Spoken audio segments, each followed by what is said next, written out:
wasn't happy in my life, no clarity on direction in my life, what I wanted to do. All I knew is just I was miserable. I hated my job and I hated everything. I wanted to change everything and I wanted to feel happy and peaceful. One of the biggest things that I wanted is just to know myself more. That was one of the biggest goals that I had. It seems not a long time, but to me, it feels like it's been like 10 years ago.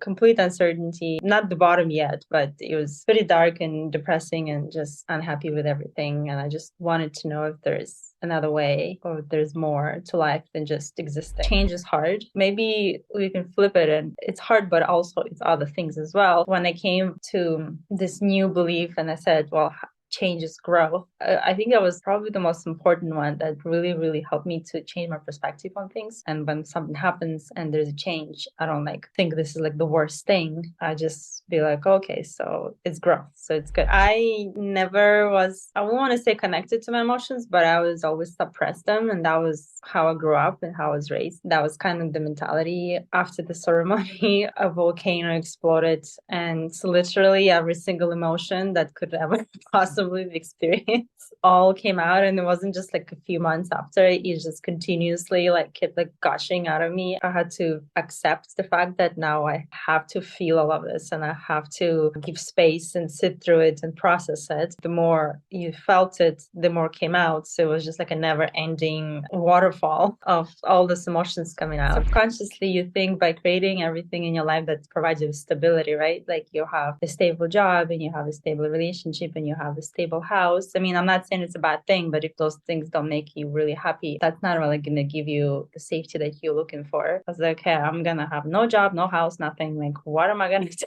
do? This is absolute madness.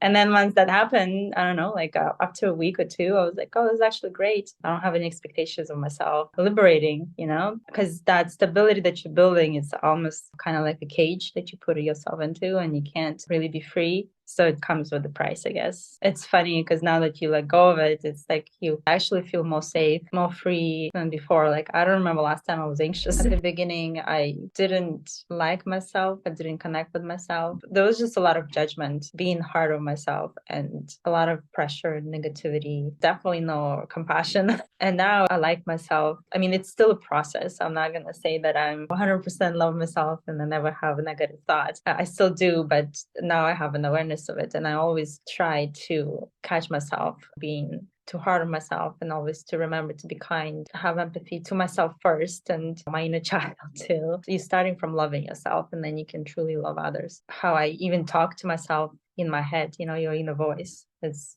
completely different things. And before it was just always just criticism and this and that, and now it's more you've done enough, it's okay, you're doing your best. It's really more positive thoughts. If you feel like this is something that's calling you, then just don't listen to your fears. Your fears will try to stop you from change and from doing something different. Try to really listen to what your inner voice saying. So if you really call to it, do it and you won't regret it.